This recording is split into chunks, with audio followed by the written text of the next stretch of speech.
রাজধানীর জাতীয় প্রেস ক্লাবের সামনে বধির ও শ্রবণ প্রতিবন্ধী ব্যক্তিদের আত্মকর্মসংস্থান, মৌলিক অধিকার নিশ্চিতকরণ এবং ১৬ দফা দাবি বাস্তবায়নের দাবিতে এক আবেগঘন মানববন্ধন কর্মসূচি অনুষ্ঠিত হয়েছে।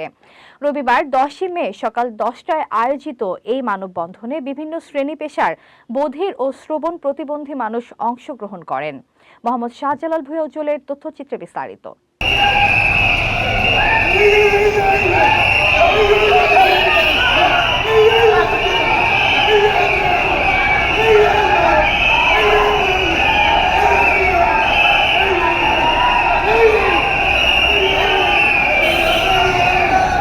মানববন্ধনে অংশ নেওয়া বক্তারা বলেন, সমাজের অবহেলা ও বৈষম্যের কারণে বধির ও শ্রবণ প্রতিবন্ধী ব্যক্তিরা এখনও তাদের ন্যায্য অধিকার থেকে বঞ্চিত। শিক্ষা, চিকিৎসা, কর্মসংস্থান ও সামাজিক নিরাপত্তা সহ জীবনের প্রতিটি ক্ষেত্রে তারা নানা প্রতিবন্ধকতার শিকার হচ্ছেন। অথচ রাষ্ট্রের সমান নাগরিক হিসেবে তাদেরও রয়েছে সম্মানের সাথে বেঁচে থাকার অধিকার।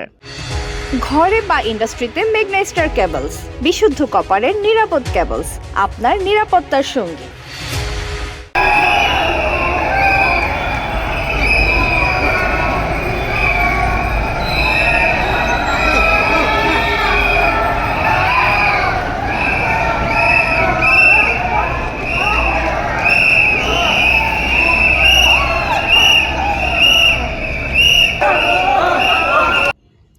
বক্তারা আরও বলেন, অনেক মেধাবী বধির যুবক যুবতী কাজের সুযোগ না পেয়ে মানবেতর জীবনযাপন করছেন।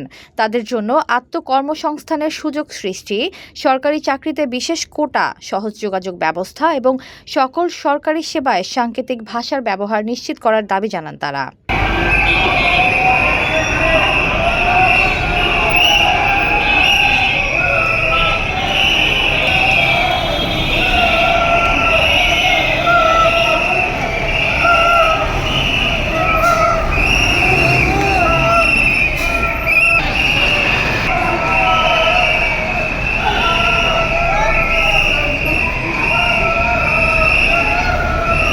মানববন্ধনে অংশগ্রহণকারীরা আবেগঘন কণ্ঠে বলেন, আমরাও মানুষ, আমরাও এই দেশের নাগরিক, আমাদের কণ্ঠস্বর শোনা হোক, আমাদের অধিকার ফিরিয়ে দেয়া হোক। এ সময় অনেককে চোখের জল ফেলতেও দেখা যায়। কর্মসূচিতে বক্তারা সরকারের প্রতি দ্রুত ১৬ দফা দাবি বাস্তবায়নের আহ্বান জানান। একই সঙ্গে বধির ও শ্রবণ প্রতিবন্ধী মানুষের প্রতি সমাজের ইতিবাচক দৃষ্টিভঙ্গি ও সহমর্মিতা কামনা করেন। এই মানববন্ধনের যৌথ আয়োজন করে দোহার উপজেলা বাকশ্রবণ প্রতিবন্ধী সংস্থা ও জাতীয় বধির।